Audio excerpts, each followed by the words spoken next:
범부처의료기 사업단의 김태형이라고 합니다. 아마 아까 대사님 발표 너무 좋아서 이것을 폭포를 한번 더 보라고 사진이 나왔던 것 같고요. 제가 오늘 말씀드릴 내용은 이제 저희 잘 아시겠지만 이 범부처의료기 사업단은 우리가 R&D를 이제 지원하는 역할을 하고 있고 금년까지 이제 새해가 돼가지고 작년 금년이 아직은 정리가 안 되고 있는데 25년 말까지 그러니까 지난 12월 말까지 1기간 종료되고 금년 1월 1일부터 이제 2기 사업이 시작이 됐습니다. 그래서 간단하게 1기 사업 랩업 말씀 좀 드리고 2기에서 저희 계획하고 있는 R&D 지원 방향에 대해서 말씀을 드리도록 하겠습니다. 제가 이제 맡은 시간이 20분인데 뭐 최대한 그래도 오셨으니까 시간 조금 더 지나더라도 준비한 내용들 최대한 좀 말씀드려서 뭐 좋은데 도움되는 내용들 많이 좀 얻어가실 수 있도록 이렇게 하겠습니다.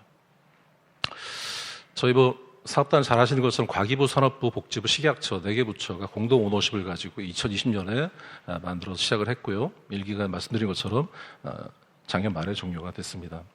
1기 사업들을 정리를 해보면 대략 한 467개 과제가 누적해서 발주가 됐고 참여하는 기관이 1,440개가 넘는 굉장히 많은 기관들이 참여를 했습니다. 물론 이제 의료기관이나 대학들은 중복해서 참여하는 경우도 물론 있고 예산은 국비 기준으로 하면 9,700억 원 정도 넘게 굉장히 많은 돈을 투입을 했습니다. 6년이었으니까 민자 포함하면 1년에 2,000억씩 저희가 R&D 예산을 지원했던 상황이고요. 뒤에 말씀드리겠지만 저 2기 이제 첨단 사업이라고 부르는 2기 사업에서는 민자 포함해가지고 대략 한 1,340억 정도가 매년 지원이 될 예정입니다. 저희 뭐 이렇게 내역 사업별로 관리가 됐었고요. 저희 이제 이름에 있는 것처럼 범부처 전주기 의료기기 연구개발 사업 그리고 사업 추진하는 곳을 사업단. 저희 이제 이름이 17자, 굉장히 긴 이름이라서 뭐 저도 이제 이메일을 쓸 때 다 쓰기 좀 어려우니까 범부처의료기 사업단 이렇게 저도 쓰는데 그 중에서 전주기란 이름이 들어간 것들이 굉장히 좀 특이했습니다. 실제 저희 사업단에서 여러 가지 R&D 지원 프로그램 만들면서도 이 전주기를 어떻게 규정할 것인지를 굉장히 저희가 여러 방면에서 검토를 했고 지금 보시는 이 슬라이드처럼 10개 단계를 의료기기 R&D를 하면서 고려해야 되겠다. 이것을 전주기라고 정의하자라는 것이 저희 사업단의 판단이고 입장입니다. 뭐 실제 이게 법 규정에 나와 있는 내용은 아니지만 의료 R&D를 하시기 때문에 의료기 하시는 분들은 충분히 공감할 만한 내용이라고 생각이 되고요. 이 말씀을 좀 길게 드리는 이유는 정부의 R&D 저희 뭐 사업단뿐만 아니고 뒤에 말씀하신 이제 복지부나 보건산업진흥원 다 마찬가지인데 정부의 R&D 예산을 길게 하긴 구조적으로 어렵습니다. 정부 예산 구조상 마음 같아서 뭐 20년, 30년짜리 과제 있으면 좋겠지만 예산 구조상 어렵기 때문에 저희 사업단에서 1기 6년 진행할 때도 이 좌측에 보시는 것처럼 인허가까지가 사실상 지원할 수 있는 현실적인 한계입니다. 사실 인허가까지 안 가는 과제도 많거든요. 뒤에 말씀드리겠지만 저희가 TRL 기준으로 하면 8까지 못 가는 과제들 꽤 있는데 실제 인허가를 받는다고 하더라도 아까 김영 대표님 말씀도 있었는데 저희가 뭐 잘 아시는 네카의 신용기술 평가받고 보험 등재하고 임상 현장 들어가서 실제로 레퍼런스 쌓고 신뢰도 제고하고 이런 과정들이 사실은 인허가 받는 것보다 훨씬 더 어려운 과정들이고 오래 걸리는 과정들입니다. 그런데 이제 문제는 이런 뒤쪽에 발생되는 이슈들을 R&D 과정에서 함께 준비하지 못하면 미리 준비하지 못하면 만들고 나서 이런 부분들을 해결하기 굉장히 어렵다는 것이 저희 사업단이 이해하는 전주기의 필요성입니다. 그래서 R&D 과정에서 인허가 이후에 어떻게 진행할 것인지 어떤 요소들을 고려해야 될 것인지를 분명하게 정의하고 검토하자. 이런 측면에서 저희가 전주기를 정의했고 전주기 지원 방안들을 만들어서 진행하고 있습니다. 뭐 이렇게 성과들은 뭐 논문 특허도 있고 매출은 1,900억 정도 되고요. 저희가 이제 6년 한시적인 사업을 하다 보니까 성과를 매년 저희 평가를 받는데 저희도 이제 성과를 또 어필할 필요가 있거든요. 그런데 이제 매출이라는 것이 이제 의료기기라는 것이 인허가 받는다고 또 매출로 바로 연결되지 않기 때문에 저희가 매출도 뭐 관심을 안 가질 수는 없지만 투자 유치에 대해서 굉장히 많은 관심을 가지고 지원을 했습니다. 저희 이제 과제 기간 동안에 사업단 기간 동안에 실제 과제 참여하고 있는 기업들이 받은 누적 투자액은 5,500억 정도가 되니까 실제로 굉장히 많은 성과가 있었다고 저희 뭐 자평을 하고 있고요.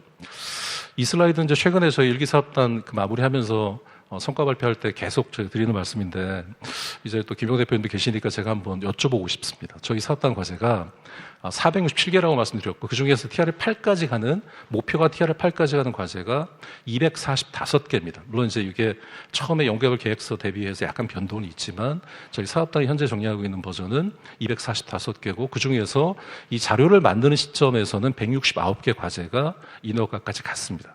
오늘 현재는 어제 저녁 때 이제 업데이트된 버전인데 169개 좀 늘어가 115개까지 갔고요. 비율로 하면 과제 수, 그러니까 TRL 8까지 가는 목표 과제 수 기준으로 해서 69%, 오늘 현재 기준으로 하면 71% 과제가 인허가까지는 갔다. 이런 상황이 되겠고 R&D에 대부분 하시는 분들은 아시겠지만 인허가는 굉장히 어렵습니다. 실제로 식약처 인허가 아까 규제 조화도 말씀 주셨지만 굉장히 엄격해지고 글로벌하게 선도할 수 있는 수준으로 올라갔기 때문에 식약처 인허가 받는 것이 FDA나 C 못지않게 어렵다고 저희는 이제 보고 있고 그런 관점에서 보면 69% 현재 71%의 인허가 성과는 저희는 굉장히 자랑스럽게 생각하는 성과이고요. 그 우측 또 상단에 보시는 것처럼 등급 비율도 저희가 1등급 신고 비율은 사실은 상대적으로 이제 용이하다고 볼 수 있는데 신고 비율은 적고 허가 비율이 34%까지 저희가 돌파를 했습니다.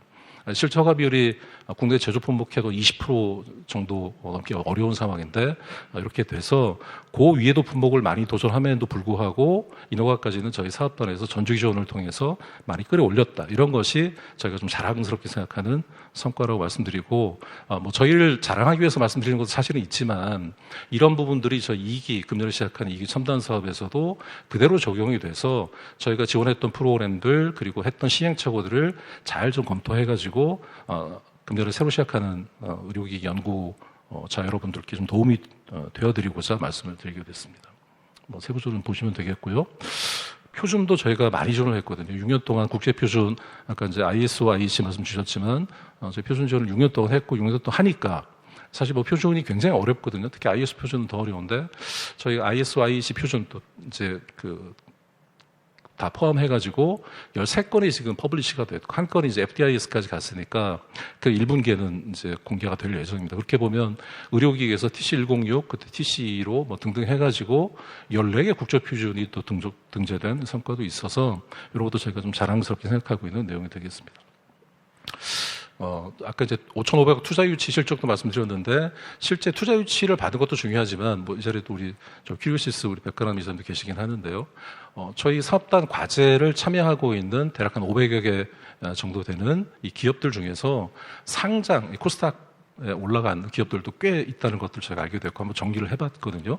21년도 사업단이 본격적으로 활동을 시작한 21년부터 25년도 자료가 이제 11월 정도 저희가 추정을 했던 건데 생각보다 이 코로나 시기를 넘어가면서 이 바이오헬스, 의료기기나 제약이나 아니면 재생의료 팀들이 생각보다 코스닥에 많이 못 갔습니다. 일반 전통산업에 대비해서 저희가 추정한 게 이제 버전 기준을 25개 정도가 코스닥에 올라갔고 그 중에서 10개가 저희 사업단 과제를 진행하는 팀들이 과제 기간 내에 코스닥에 상장이 됐다. 이게 이제 저희 사업단의 버전이고 지금 이 숫자가 조금 늘었습니다. 12월 달에 몇 개가 더 올라가서 지금 41% 정도로 저희가 추정을 하고 있고요.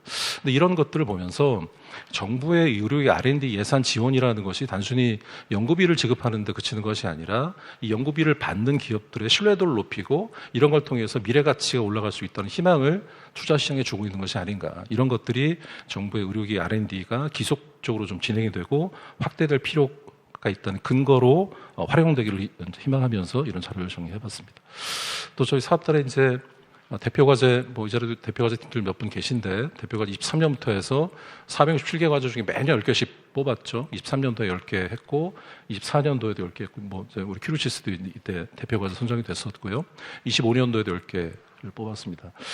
그래서 이 팀들이 지금 이제 인허가가 끝나서 시장에 나가고 있는 과제들, 팀들도 계시고요. 아직은 인허가가 마무리 안 돼서, 진행하고 있는 팀들도 있습니다. 아까 23년도 대표 과제 중에 하나였던 에크모 같은 경우는 오래 걸리고 좀 어려운 아이템이니까 아직도 진행하고 있는 과제들도 있고요. 이미 시장에 나가서 하고 있는 팀들도 있습니다.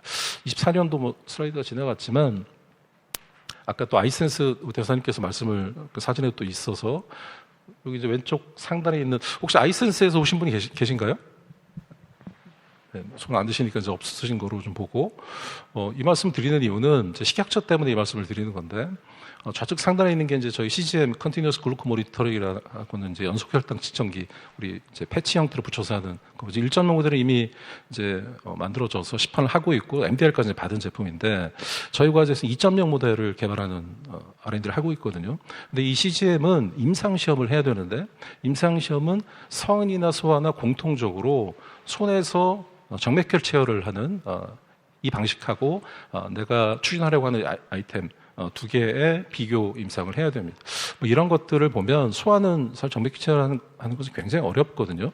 그래서 여러 이제 검토와 논의를 거쳐서 식약처에서 정맥혈 체열하는 것들을 제외하고 저희 손끝 체열이라고 하는 SMBG, 셀프 모니터링 하는 SMBG하고 CGM 둘의 비교 임상하는 것으로 소아 대상, 소아 청소년 대상으로 이제 임상시험 계획 승인이 나가지고 지금 임상하고 있거든요. 이런 것들은 아마 저 식약처의 규제 수준이 엄격한 수준뿐만 아니고 어떻게 보면 새로운 시장을 선도할 수 있는 공격적인 부분도 하고 있다. 이렇게 말씀을 드리고 싶어서 말씀드렸습니다. 지나가고요. 10분 남았다고 사인을 주셨는데 이제 첨단 사업에 대해서 말씀을 좀 드리도록 하겠습니다. 첨단 사업은 이제 금년에 시작이 돼 7년짜리로 진행이 됩니다. 저희가 동일하게 예타 사업으로 예비 탄력성 조사 분석을 통해서 승인을 받았고 예산을 이제 확보를 했고요.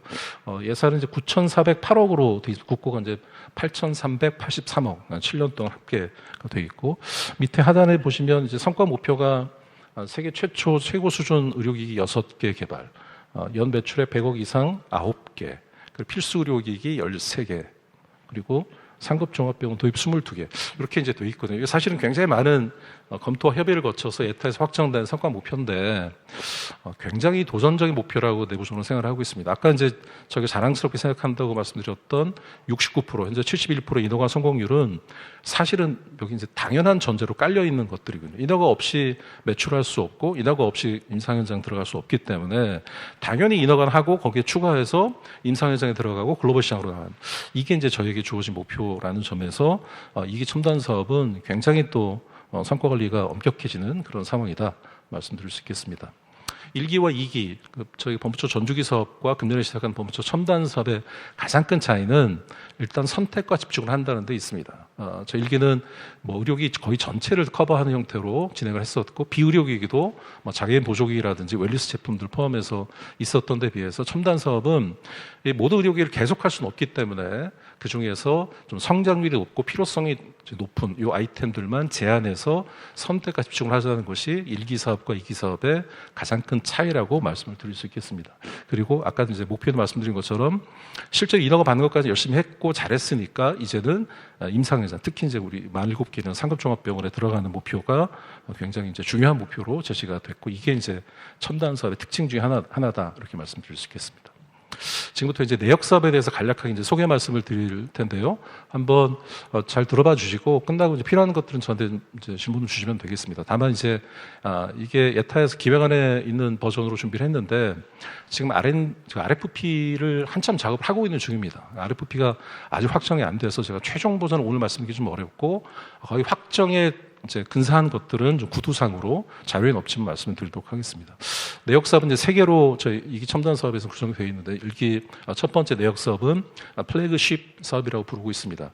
저희 사업단의 과제의 전반적인 사상은 이렇게 미드업다운 형태로 해서 품목 지정 형태로 저희 키워드와 미션을 제시하고 키워드와 미션을 해결할 수 있는 연구개발 계획서를 받는 형태를 선호하는 방식이었는데, 이렇게 하다 보니까 실제로 정부에서 필요한, 우리 국가 전체적으로 필요한 이런 아이템들이 좀 빠지는 이런 문제들이 좀 있었고, 그래서 6개 플래그십을 대형 사업으로 기획을 했습니다. 원래 저희 제안은 14개를 제안했는데 예산 평가 과정에서 좀 줄었고, 현재 6개가 지금 보시는 6개가 이번 플래그십으로 됐습니다.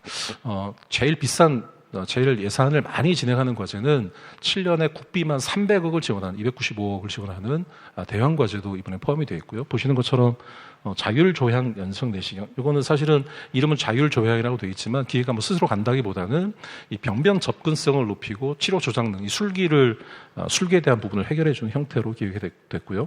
우측 하단에 있는 것이 290억에 해당되는 암치료기, 저희 방사선 암치료기입니다. 원래 이제 과제 기획은 사실 최근에 저희 사업단이 전화도 많이 받거든요. 이 신규 과제 때문에. 생과계로 가장 많은 전화를 주시는 이 트랙이 잘 안 나오네요.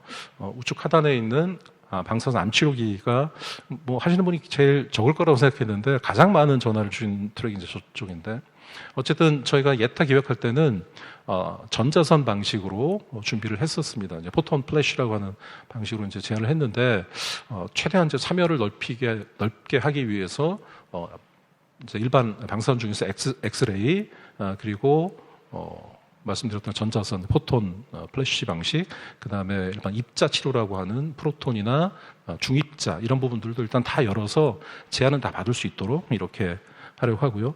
아마 조만간 저희가 RFP가 확정이 되면 RFP 사전 설명회를 하고 사전 공시를 하고 별도 설명회를 아마 저희가 좀 하게 될 예정인데 그때 좀 더 자세한 말씀을 드리도록 하겠습니다.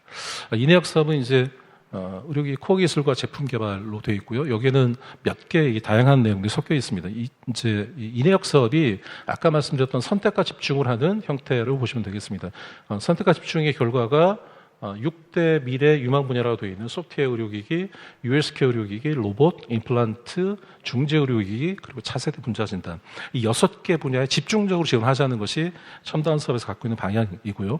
이런 것들을 진행하기 위해서 우선 제품 개발 쪽에서는 총 과제 수가 54개가 지원이 되는데 첫 해 26년도에는 보시는 것처럼 21개가 6대 분야에 골고루 걸쳐서 지원이 될 예정입니다. 이 소프트웨어 중에서 그다음에 뭐 차세대 분자 진단 중에서 어떤 과제를 할지를 지금 거의 좀 준비가 된 상태고요.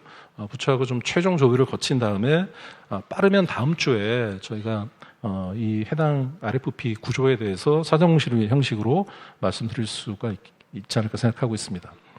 그리고 이번 그 첨단 사업에서 또 기존의 전주기 사업 대비해서 많이 바뀐 것 중에 하나가 기초 원천 과제를 대폭 늘렸습니다. 저희 사실 1기 전주기 사업에서는 기초 원천이 미래 핵심 형태 TRL 3에서 5까지 하는 지원이 있었는데 조금 더 앞단에 TRL 기준으로 하면 2부터 시작하는 이런 지원들을 했고요. 과제 수가 이제 96개로 됐고 첫 해는 30개가 지원이 됩니다. 저희 이제 사업단 최근에 여러분들이 전화하시고 방문도 해주시는데 이제 제품이나 어떤 결과물을 개발하는 과정도 있지만 오히려 초기에 이런 이제 기초 원천 형태의 기술 개발을 하고 뒤에 말씀드린 기술 개발에 좋은 결과물들은 이어달기로 저희가 또 이후에 연결을 할 예정이거든요. 그래서 이런 형태의 전략적인 접근도 괜찮으니까 기초 원천을 하시고 그 다음에 이어달기로 하는 이런 것들도 검토해보시면 괜찮겠다는 말씀드립니다. 이어달기도 저 내년에 10개부터 해가지고 30개 정도를 지원해드릴 예정입니다.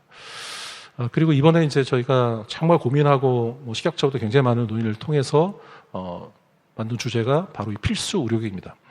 최근에 이제 필수 의료에 대해서는 이제 언론에서 많이 나는데 필수 의료가 아닌 게 있냐는 임상 쪽의 의견도 있지만 실제로 저희 우선순위는 분명히 있다고 생각하고 의료기기에서도 필수 의료기라는 개념이 이제는 도입이 되고 있는 상황이라고 보고 있습니다. 실제 지금 식약처에서 의료기법 개정을 통해서 필수 의료기에 대한 데피니션을 하겠다는 방향을 갖고 계신 상황이고 아직은 의료기법 개정이 되지 않았지만 조만간 될 거라고 보고 있고요. 이렇게 되면 저희 소위 보건 안보 관점에서 이런 것들은 우리 최소한 대한민국에서 갖고 있어야만 하겠다. 전에 우리 고가사 인공 혈관 사태처럼 어느 날 갑자기 외산 제품이 공급하지 않고 철수하겠다고 하면 솔루션이 없기 때문에 이런 부분들을 보건 안보 차원에서 하는 개발하는 것이 바로 필수 의료기 개발 트랙이 되겠고요. 필수 의료기기가 25개가 저희 7년 동안에 진행이 될 예정입니다. 이 필수 시간이 조금 됐지만 필수 의료기 중에서 예를 들면 저 페이스메이커라고 이식형 심장 박동기 이런 게 사실 국내 하나도 없죠. 그리고 심장 박동기 페이스메이커보다 조금 더 진화된 모델이라고 저희 부르는 게 이식형 심장 충격기라고 하는 ICD라고 부르는 장비인데 당연히 없고요. 이런 게 이제 식약처 품목 코드는 사실은 중분류가 다 다르게 되어 있거든요. 이번에 저희가 각각 준비를 했지만 이런 건 통합해가지고 지금 한참 그 작업을 하고 있는 중입니다. 전문가분들하고 심장 ICD하고 이 페이스메이커 어떻게 좀 통합하고 어느 정도 기간을 부여할 것인지 이런 것도 한참 준비를 하고 있는 중이라서 이번에 이제 저희 첨단 사업을 통해서 최소한 페이스메이커 이상은 국산화를 해보겠다라는 목표를 가지고 진행하고 있는 상황입니다. 그다음에 3내역 사업이 이제 임상시험 지원해주는 과제하고 저희 일기에서 좀 많이 진행했던 맞춤형 인허가 지원 사업들이 섞여 있는 트랙이 되겠습니다. 우선 임상 쪽은 계속 지금 뭐 좀 이렇게 변화가 잘 되고 있는데 과제 수는 이제 국내 33개, 해외 33개로 이미 확정이 됐고요. 첫 해 26년도에는 6개씩 각 6개씩 이제 발주가 될 예정입니다. 근데 어디까지 지원할 것이냐 임상 시험에 대해서 이게 이제 이슈가 좀 계속 있었는데 원래 사업단의 최초 방향은 허가 확증 임상만 하자라고 했다가 탐색을 포함하자라고 했었는데 지금은 약간 좀 바뀌어서 뭐 거의 확정된 상태니까 말씀을 드리면 허가 확증 임상은 당연히 이제 포함이 될 거고요. 탐색은 좀 어렵게 결론적으로 이제 포함이 어렵게 됐습니다.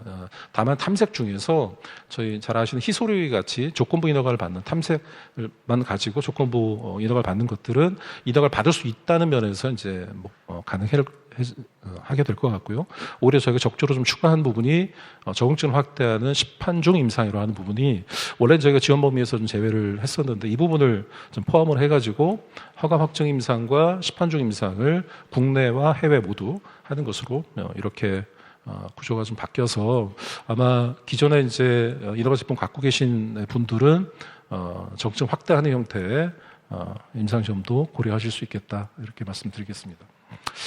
그리고 지난 그 11월 초에 저희 그 첨단 사업의 사업 설명회를 부처 주관으로 진행했었는데 그 슬라이드 대비해 조금 이렇게 변경된 내용들이 바로 이 3-에 있는 평가기술 개발 사업입니다. 저희 사업단이 계속 맞춤형 인허가 형태로 이제 과제를 위한 지원을 했던 트랙인데 이 부분들을 이번에 조금 개선을 했고요. 우선 6개 이 분야는 동일하게 유형들은 동일하게 만들었습니다. 치료기기 진단, 용품, 소프트웨어, 체외 진단 그리고 그 소프트웨어 통합 시스템과 사이버반 6개 숫자는 똑같은데 기존에 이제 사업 설명했던 내용들하고 좀 편제를 바꿨고요. 이 중에서 진단과 치료, 용품, 소프트웨어 이 4개 분야는 전주기 지원을 계속하는 우리 일기에서 했던 것과 동일한 형태로 진행할 예정이고요. 체외 진단하고 그다음에 소프트웨어 통합 분별 시스템과 사이버반 이 2개 트랙은 약간 R&D 기반 구축 내용들을 좀 추가를 해서 체외 진단 쪽에서는 지금 액체 생검하는 리퀴드 바이옵시 하는 회사들 계속 어려움이 겪고 있는 게 잔여 검체에 대해서 어디까지 활용할 수 있고 어떤 기준으로 분석적 성능 시험과 임상적 성능 시험을 하면 식약처가 인정할 것인지가 굉장히 지금 정리 안 돼 있는 큰 주제 중에 하나거든요. 그런 것들 이번에 저희가 함께 정리해 보려고 R&D 기반 구축 형태로 이제 시연진단 쪽 그 토픽을 포함을 시켰고요. 그리고 소프트웨어도 아까 이제 우리 13485, 그다음 1497을 아까 말씀 주셨지만 사실 소프트웨어는 SAMD든 SIMD든 간에 소프트웨어 전주기 관리가 이제 필수적인 6230사에 따라서 필수적인 상황이 됐고 이것들을 지원을 굉장히 저희가 사실은 요청을 많이 받았습니다. 그래서 이번에 제일 밑에 있는 소프트웨어 통합 시스템과 사이버 보안 쪽에서는 62304에서 요구하는 이 소프트웨어의 전주기 관리를 잘 지원하기 위해서 1단계에서 좀 준비를 하고 그다음에 실제 과제팀들에게 6230에 따른 지원을 할 수 있도록 이렇게 해볼 예정이고요. 사이버 보안도 그런 관점에서 저희가 진행을 도와드릴 예정입니다. 그래서 어쨌든 이 지금 평가 기술 개발 이쪽은 R&D를 지원하기 위해서 이제 저희가 만든 트랙이니까 저희가 이 팀들을 잘 좀 선정을 해가지고 R&D 참여하시는 분들을 잘 도울 수 있도록 이렇게 하도록 하겠습니다. 표준도 아까 저희가 이제 FDI 상권 포함해서 14건의 국제 표준이라는 정말 그 놀라운 성과라고 저희는 얘기하고 있거든요. 근데 그런 것들을 감안해서 이번에도 MP 그리고 MP는 2년짜리에서 이제 5개, CD는 4년에 4개, 그리고 여기는 IS라도 있지만 IS는 어렵기 때문에 FDIS, 파이널 드래프트 IS 단계인 그쪽으로 5개 이렇게 해서 2년짜리, 3년짜리 이렇게 지원하는 트랙들을 이번에 다시 복원을 했습니다. 그리고 이 표준들을 지원하기 위해서 실제 R&D를 하면서 국제 표준이라는 게 대부분 이제 시험검사 기준과 연관이 돼 있을 수밖에 없지만 경우에 따라서 이렇게 굉장히 중요한 진입장벽이 될 수 있고 공격 무기가 될 수 있다고 생각을 하고 있거든요. 그래서 R&D 하면서 기존에 있는 이 표준을 신청하는 것뿐만 아니고 내가 하는 과제가 어떤 IS나 IC의 국제 표준이 이미 있는지 이런 표준들을 어떻게 극복하는 것이 필요한지 이런 것들을 좀 지원하고 자문해주는 트랙들을 표준 지원 트랙으로 새로 만들어서 이 부분은 7년 동안 저희가 함께 지원을 좀 해드릴 예정입니다. 이렇게 보면 연도별 예산이 있고요. 저희가 이제 금년 26년도에 과제 수로 하면 106개 과제가 금년에 발주가 되고 내년도에 69개 과제가 추가로 신규 발주가 되고 뭐 이렇게 돼서 정부 예산은 이런 형태로 뭐 진행이 될 예정입니다. 그리고 이번에 23분 됐네요. 제가 이제 2분 안에 마무리하도록 하겠습니다. 이번에 이제 과제 준비하시는 분들한테 제가 꼭 당부드리고 싶은 내용이 있어서 따로 챕터로 이제 준비를 했는데 저희 일기 사업에서 여러 성과가 있다고 제가 말씀은 드렸지만 사실 돌이켜보면 굉장히 아쉬운 점이 있습니다. 이게 아쉬운 점의 이제 가장 큰 요소가 만든 의료기기가 임상 현장에 정말 들어갈 수 있을까? 이게 실제로 임상 현장에 저희 임상학회 지원 프로그램들 많이 해봤으니까 임상 현장 의견을 들어보면 뭐 이미 있는데 이미 뭐 외산 제품이 있는데 뭐가 다르지?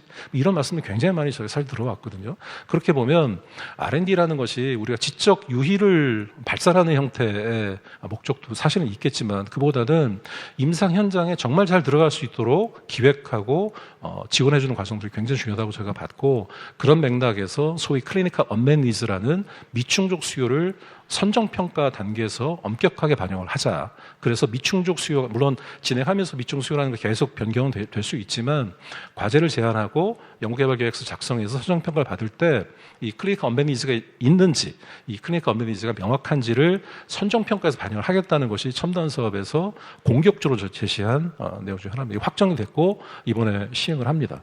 그래서 기존에는 저희가 서류평가, 대면평가만 이제 했다고 보면 제품 이 유형에 따라서 좌측하단에 게 자료가 있으니까 보이시겠네요. 실제로 미충족 의료 제품 설계서를 저게 제출 요청을 할 거고 이 미충족 의료 제품 설계서 클리니컬 언맷 니즈를 확인하는 미충족 의료 제품 설계서를 가지고 별도로 평가를 하게 됩니다. 그리고 평가도 제품 개발은 가중치가 미충족 의료 제품 설계서 가중치가 40%까지 가니까 굉장히 중요한 수준이고 이런 부분들을 선정평가에서부터 반영해서 만들어진 의료기기가 실제로 임상 현장에 들어가서 확률을 최대한 높이고 극대화하겠다는 것이 저희 방향이고요. 이런 것들을 위해서 여러 개 이제 자료도 준비했고 실제로 논문도 냈습니다. 저희 대한의학회하고 사업단이 공동으로 논문도 발간해가지고 진행을 했고요. 아마 이제 연구개발계획서를 준비하고 제출하시는 연구자분들은 이런 단계 중에서 좌측에 있는 첫 번째 단계, 아주 기초적인 개념. 내가 만든 의료기기가 뭘 만드는 거고, 어떤 목적으로 쓸 것이고, 어떤 어플리케이션을 활용해서 어떤 인디케이션, 어떤 적응증을 대상으로 할 것이다. 이런 것들만 정하면 됩니다. 사실은 저희 식약청 인허가뿐만 아니고 제 사업단에서 연구자문 할 때도 계속 이런 부분들에 대한 좀 혼선들이 있었습니다. 왔다 갔다 하는 경우도 사실은 좀 있고요. 이런 것들이 명확하지 않으면 아무리 만들어도 임상 현장에서 채택되는 굉장히 어렵기 때문에 처음에 좀 힘들고 고된 과정이라고 생각할지 몰라도 이런 부분들을 좀 유념하시고 하셨으면 좋겠다라는 말씀을 드리고요.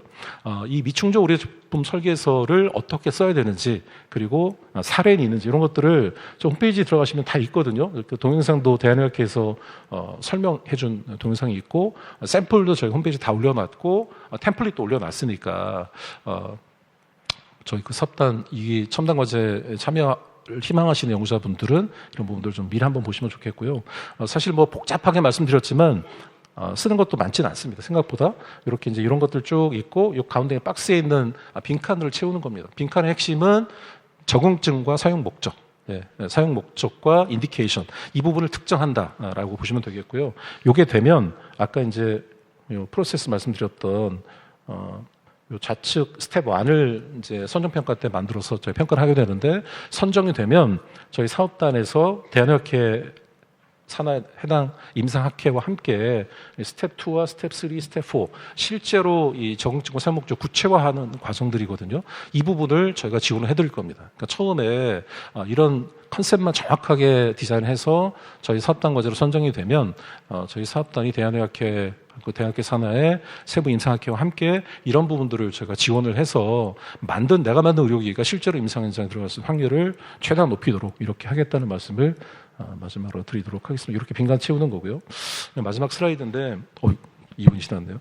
저 일정만 한번 말씀드리겠습니다. 이건 사실은 이제 저희 사업 설명회 때 썼던 슬라이드를 그대로 이제 가져왔는데, 지금 확정이 안 돼서 자료는 업데이트를 못했지만, 지금 RFP를 막바지 작업을 하고 있다 이렇게 봐주시면 될 것 같고요. 다음 주 후반에 저희가 사전 공시를 낼 예정입니다. 106개 과제에 대해서 50개가 조금 안 된 RFP인데, 다음 주 후반에 저희가 사전 공시를 낼 예정이고, 사전 공시를 통해서 현재 목표 일정은 23일 정도에는 과제를 공고할 목표를 가지고 있습니다. 아직은 확정된 일정은 아니고 저희 내부적인 이제 목표 일정들이니까 1월 23일 날 과제를 RFP를 공식 오픈을 할 예정이고, 그 다음 주 정도 1월 마지막 주에 저희가 별도의 사업 설명회를 좀 할 예정입니다. 그래서 개별 RFP별로 어떤 것들을 요구하고 있는지, 무엇을 주안점을 두어야 할지 이런 부분들을 좀 구체적으로 설명드릴 수 있도록 이렇게 해볼 예정이고요. 그러면 2월 달에 연구개발계획서, 아까 이제 말씀드렸던 미충족으로 제품 설계에서 포함해서 준비하시고 3월에 평가를 받아서 4월에 저 2개 과제를 시작하는 이렇게 일정들을 봐주시면 되겠습니다. 제가 25분 정도에 맞췄으면 좋겠는데 29분 34초 정도 됐으니까 조금 목표보다는 시간이 지났고요. 혹시 뭐 조금 더 사실 이제 자세하게 말씀드리고 싶은 것도 있지만 아직 RFP 확정이 안 된 문제도 좀 있고, 그래서 좀 공개 가능한 정도로만 오늘 좀 말씀드렸으니까 조금 더 이제 뭐 인덱스하게 궁금하신 부분이 있으면 끝나고 이제 질의응답 때 말씀을 주셔도 되겠고요. 저한테 아무튼 말씀을 주시면 제가 설명드릴 수 있는 범위 내에서는 최대한 설명을 드리도록 하겠습니다. 오늘 귀한 시간 이렇게 주셨는데 저희 본부처 사업단의 2기 첨단 사업 관련돼서 오늘 도움이 되는 시간이 됐기를 기대하고요. 저희 첨단 사업에 관심 갖고 계시는 기업이나 의료기관 분들은 잘 준비하셔서 저희 과제 순정되면 또 많은 지원을 준비하고 있으니까 함께 또 만나 뵐 수 있는 기회가 만들어지면 좋겠습니다. 경청해 주셔서 감사드립니다.